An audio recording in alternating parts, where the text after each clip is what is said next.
começar a fazer algumas comprinhas do que eu preciso.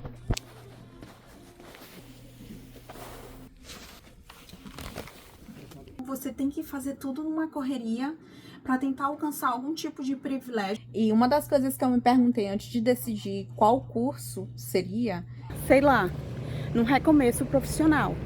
O que eu levei em consideração, né? Depois que eu já havia escolhido a área de estudo, né? Então foram esses os motivos que me fizeram escolher o college que eu escolhi. Sejam bem-vindos a mais um vlog aqui deste canal. Começar a fazer algumas comprinhas do que eu preciso semana que vem, né? Pra semana que vem, já que minhas aulas do college iniciam semana que vem. Eu tô ansiosa e mais tarde eu vou na Dollarama comprar umas coisinhas assim, tipo, acho que caderno, lápis, e preciso de uma mochila também que eu ainda não tenho. Então, vamos.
Quero mostrar o silêncio que é esse bairro aqui perto do college que eu tô estudando.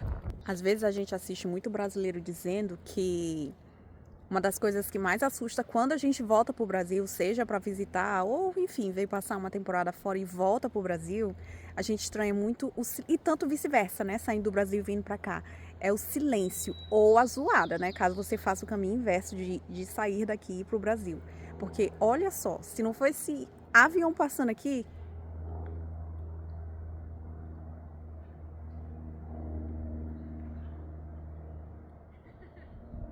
nada, né? Pois é, não dá pra escutar nada. Olá, sejam bem-vindos a mais um vlog deste canal. Já é uma segunda-feira diferente, né?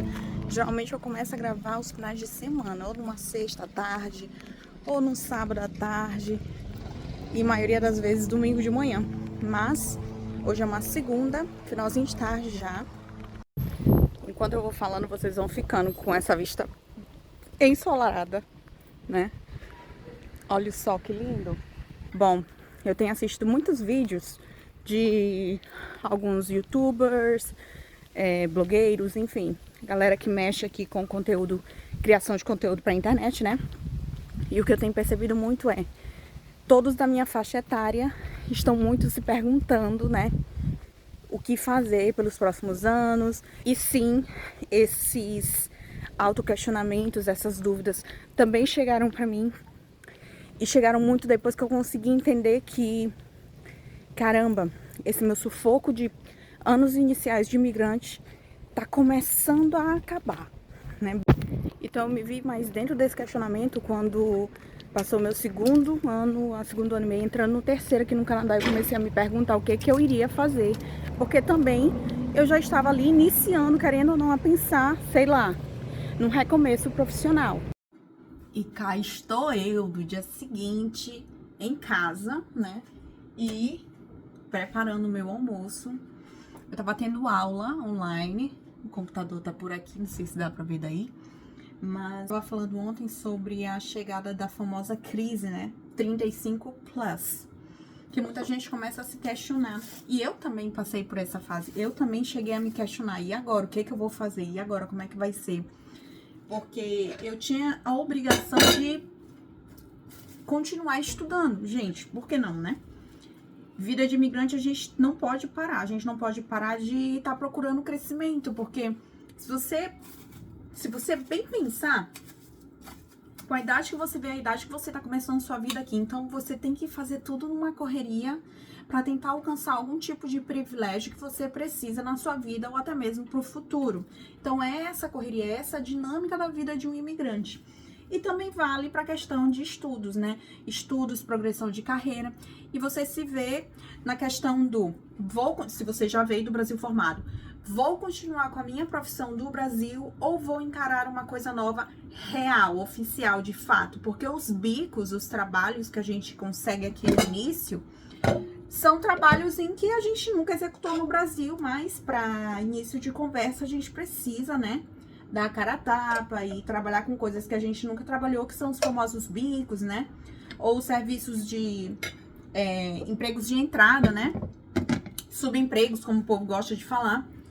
Mas depois que passa esse caos da vida inicial do imigrante, você se recolhe e começa a pensar de fato na sua progressão de carreira. E foi nessa época em que eu parei para me perguntar, e agora?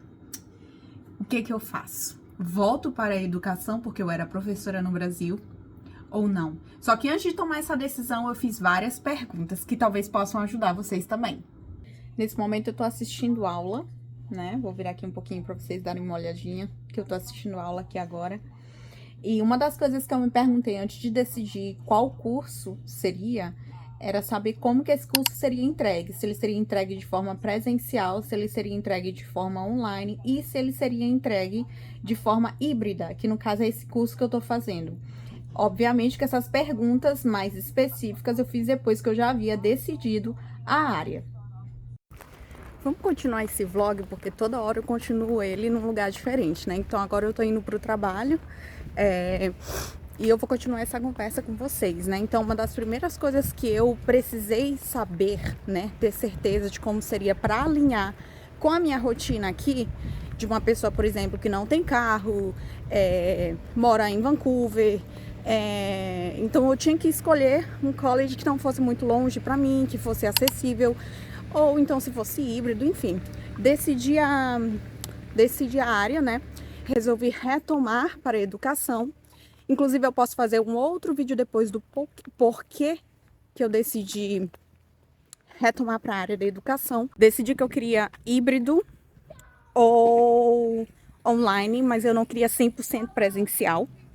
E, na verdade, eu não queria 100% online porque é importante você interagir, né? Você conhecer as pessoas, você fazer o networking.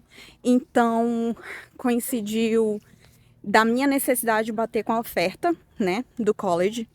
E eu precisava muito, muito, muito escolher uma coisa que coubesse na minha realidade financeira, que é por isso que eu queria tanto fazer um college para melhorar a situação. E eu queria muito, muito, muito, o principal tópico aqui da minha decisão era: eu não quero ter que passar 2 a 4 anos estudando para melhorar de salário. Eu queria algo que me desse ali um retorno financeiro bom, mas que não me deixasse presa aonde eu estou ou refém de trabalhos que pagam um salário mínimo, enquanto eu estudo 2 a 4 anos, para só então eu ter uma perspectiva de melhoria, né? Eu ter ali uma melhoria de fato financeira. Isso assim era o principal, era tempo. Não que eu quisesse um retorno de imediato, mas eu acho que vocês entenderam a questão de você quer mudar sua realidade, mas você não quer passar 2 a 4 anos numa faculdade e outro segundo muito importante, o terceiro muito importante, já me perdi na numeração. Eu não queria fazer uma faculdade de 2 a 4 anos para no final sair ganhando menos de $30 por hora, por exemplo. Isso eu já tinha definido. Então, é importante você saber a média salarial que você tá ali, né? Visando depois que você conseguir finalizar os seus estudos. Então foram esses os motivos que me fizeram escolher o college que eu escolhi, e obviamente tem alguns outros motivos mais detalhados, né, para a área que eu tô estudando, e relacionado ao college que eu tô estudando, já que é a área da educação. E é isso, basicamente isso, o que cabia no meu bolso, a facilidade, né, na entrega das aulas. E detalhe, o reconhecimento da instituição, obviamente, a oportunidade de emprego e que mais? Se eu estiver esquecendo, enfim, vou colocar todos os motivos aqui. E é isso, eu espero que vocês tenham gostado desse vídeo, foi um vídeo bem rapidinho, né? E tô atrasada pro trabalho. Ai! Então até mais, vejo vocês no próximo vídeo. Tchau!